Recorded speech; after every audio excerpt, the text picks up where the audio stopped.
reason I'm keen to support this project is that it's about energy and efficiency, and that's something that I'm striving here at the restaurant myself. Is I'm trying to get the most efficient use of every piece of equipment, and I hate the idea of excess energy being wasted.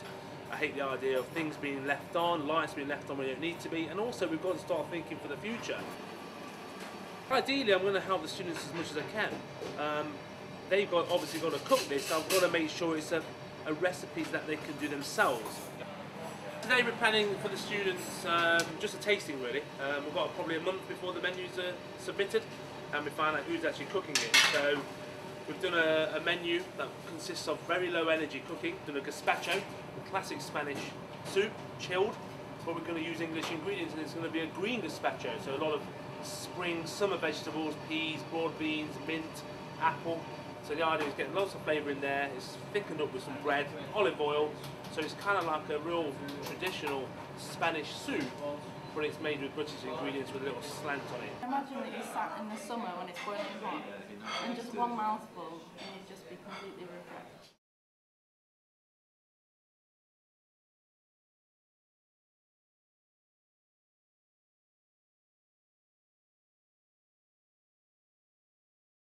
Its choice of various vegetables are amazing. I think we're going to really have to get it exactly right with the choice, the varieties of tomatoes, for example, that we use, so you know the flavours are exactly right to that specification. So it's going to be very interesting in the months to come. The slow cooked duck egg is served with peas, and I think if you look at the time of year, peas are going to be in full force. So we've got three types of peas. We've got raised peas, which are the actual, just imagine it's summer. You've got pea sorbet, so it's going to be fresh.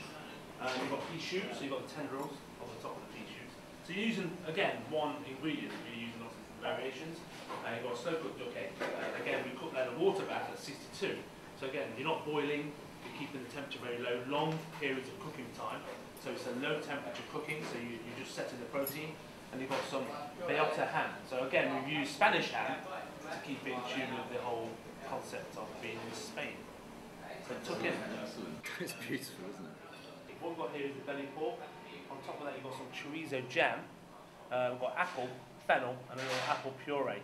And again, underneath the sauce, there's no sauce on this, so again, you're not having to get a stock pan.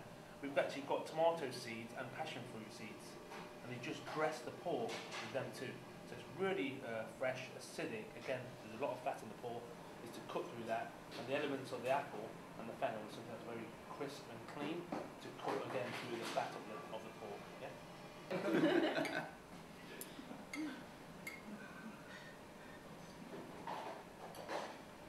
Wow. As you can see, the pork itself, it's got lovely layers of meat, but it's also got lovely layers of fat. Fat equals deliciousness. A lot of people saying, oh, it's really bad for you.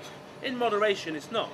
So you're talking about something that's going to have a lot of vegetables, a lot of seasonality, but a lovely piece of pork that's going to, hopefully, we're trying to rear it there in the house's garden. That was one of the things we talked about. So and you said this is slow cooked for how many hours? 45 hours. And then you've got this lovely caramelisation, which we've just done on a griddle. And the griddle you can use is either going to be induction or electric. So again, as soon as you've done, turn it off. Energy saving all the time. Ideally, you don't want one dish that stands out. You've got to look at the whole menu. So we've worked out that if we do that, followed by that, followed by that, followed by that, finish on that, you end up with a balance. Pre-dessert. Yeah, it's kind of like a pre-dessert, but it's also designed to be sort of like a crossover from savoury to sweet, sorry. So it has savoury elements in there and sweet. You just have something savoury. There's going to be an element of savoury in here. The ricotta cheese is slightly salty. The olive oil is sweet, but it's still a savoury element. And then the raspberries are pickled, so they're really fresh. So this is the texture comes from the granola. So the idea is you've just finished your savoury dish. Now you're going to have a slow crossover to the sweet side of things. So this is your crossover between the savoury and the sweet.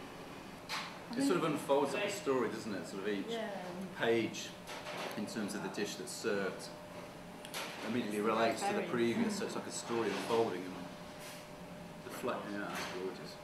It's incredible. It's really good. If we could pull this off in Madrid, we'd just blow them away. Okay, this is the the rhubarb dish. It's rhubarb compressed in some elderflower syrup. Oh yeah, elderflowers on the list as well. And we serve it with Italian meringue and some crispy meringue. It's like a herb granita. For this one, we've done tarragon and rocket. How nice is that? Really nice. It's just, it kind of explodes in your mouth. Imagine if they're eating that. That rhubarb's knockout. It's just so delicate. You know, we need them to leave at the end of the meal. Yeah. I don't want You need a this. big shoehorn to get that. Sure. What do they need to do now though? They need to get me a student to find out who's going to be cooking this food, because we've got a lot to do. You know, we've only got a month, it goes quite quickly. So get your fingers out. Faster, let's go. Okay. Thank you very much. So Cheers, you're going guys. to email through We're gonna do the everything. list.